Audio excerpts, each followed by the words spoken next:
1981 had the best game of his life in the NCAA playoff. But this is the story of what happened after the cheering stopped. I thought Turner was far and away the outstanding player in the NCAA that year. And now, ladies and gentlemen, introducing the starting lineups for tonight's championship game. It took place 9 years ago tonight, the battle for the National Collegiate Basketball Championship. The University of North Carolina was playing Indiana University. Indiana, where basketball is practically a religion, where the coach is a legend, and the players are major stars. A 6'10 junior from Indianapolis, Indiana, Landon Turner. Turner scored 20 in the win Saturday against LSU. Could you have won the championship that year without Landon Turner? Well, there's no way. Was 6'10", could really run, had great physical qualities. So we're able to play Turner on a kid 6'6" or a kid 6'7". He just thoroughly dominated them. And then he had this great touch and great agility, could shoot the ball from outside. I felt then, and I can remember thinking to myself as I'm walking up to the office, if nothing happens to this kid, if he maintains the same attitude toward everything that he now has, he'll be the first player taken in the pro draft. But the future imagined by Indiana University coach Bobby Knight, the dreams of glory for his star player, were not to be. 4 months after Landon Turner led his team to the national championship in 1981, his life changed drastically. It all happened in a matter of seconds. It was a rainy Saturday morning in July, and Landon Turner and 3 friends were headed for an amusement park, traveling along this highway in southern Indiana. Suddenly, as he got to that curve, Turner, who was driving, lost control of the car.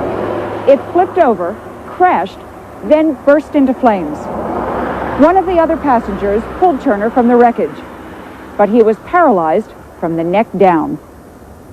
The accident stunned the entire state. There would be no senior year, no NBA, no walks in glory, or even in the park. But in one of those twists of fate that defines the word inspiration, the accident gave rise to a very brave young man. And in the process, it forged a most unusual bond between Turner, the player, and Knight, the coach, a relationship that had gotten off to a far rockier start. This is the Bobby Knight most people know, the terrible-tempered coach whose rough dealings led him to throw a chair during one game, to grab a player off the court in another. That reputation nearly kept Turner from attending IU in the first place. I really didn't want to be around that kind of atmosphere of being hollered at all the time. But Turner, a high school All-American, wound up at IU anyway, and thought his preconceptions about Knight had been wrong. He felt comfortable with him, until we lost our first game. But while Knight was disappointed with Turner's performance on the basketball court those first 2 years, he was even more upset with what he did in the classroom.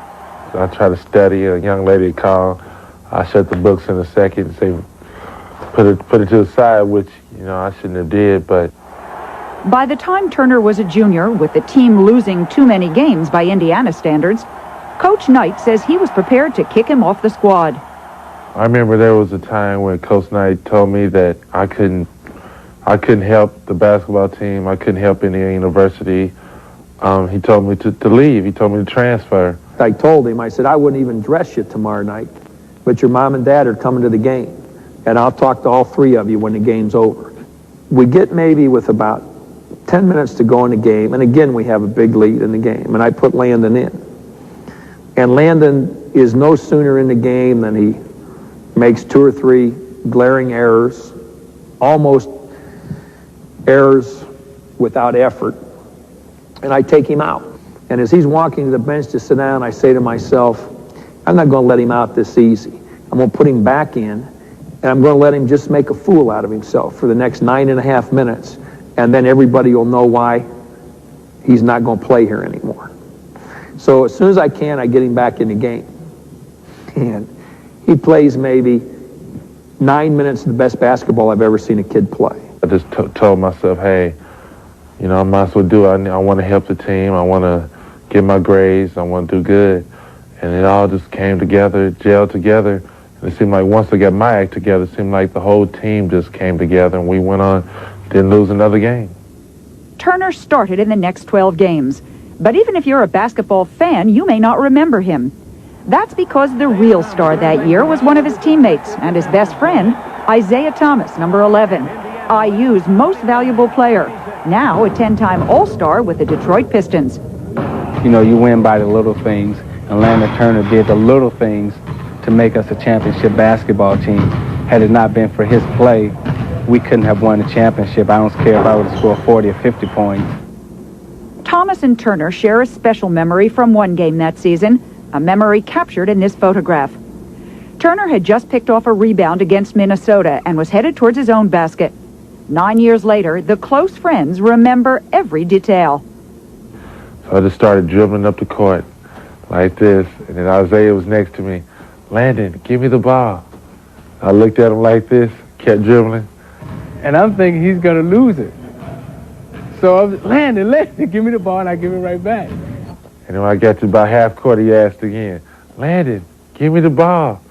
And I'm screaming, Landon, right here, give me the ball, give me the ball.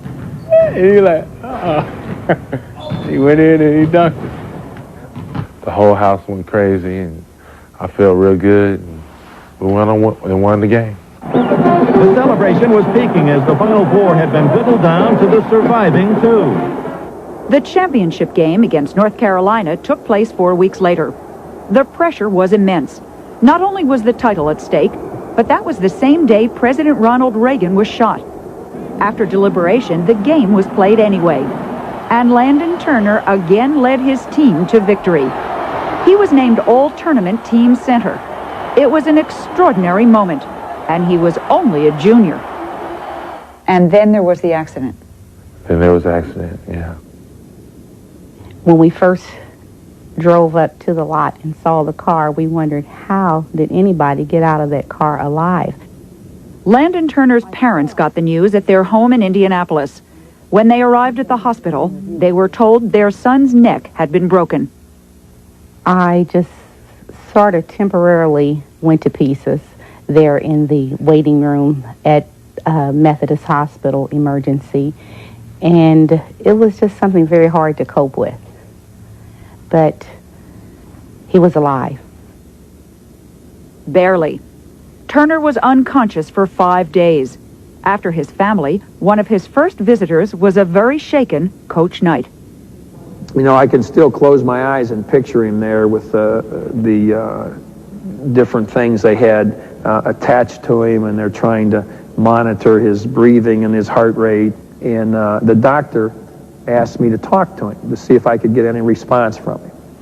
And I kind of whispered, and the doctor says, no, talk to him like it was at practice. And I look at the doctor like, are you sure you know what the hell you're doing? And then the doctor said, shaky. I said, Landon. No, Landon, can you hear me? Can you hear me? And that was probably the scariest thing I've ever done. Knight started a fundraising drive for Turner, kicking in a reported $60,000 of his own money. The response from the state and beyond was extraordinary, more than $500,000. I just thought, well, this kid deserves anything we can do to help him. After months of painful therapy, Turner literally took his life into his own hands. He regained movement of his arms. He learned to drive a specially equipped vehicle. He returned to IU to get his degree. And amazingly, he returned to something else, too. Shoot. It is called wheelchair basketball, and it only looks the same as the game Landon Turner grew up playing. It's a lot harder. When you're on your feet, you can fake a man out and get down court. Shooting is kind of different also, because you have to shoot it perfectly. You just have to arch it just right, or you'll miss it. And I guess because I'm 6'10" and now I'm 4'2" or whatever, however tall I am in this wheelchair. I get it. It's kind of it's different. It's a lot different. His old coach supports his new game too, with money for wheelchairs and uniforms.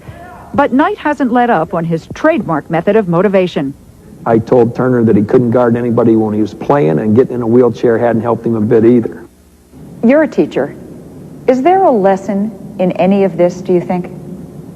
If there is, it would be in an analogy or in a metaphor like this. You get dealt different hands in life, and they don't all include aces. And I think so many people can play aces and play them well, and Turner learned how to play his aces. And then he had to learn how to play threes and fours. And he's been awfully damn successful at playing threes and fours. You sound very proud of him. Well, wouldn't you be? I'm sure you would not say you'd rather be in a wheelchair than be walking, obviously, but... I prefer being in a wheelchair than being 6 foot under. Which is all by way of saying you're not sitting there thinking, oh, poor me, I could have been a great basketball star and look where I am now. No, I don't feel sorry for myself or anything like that. I'm just, like I said, I'm just glad to be alive. Such a blessing.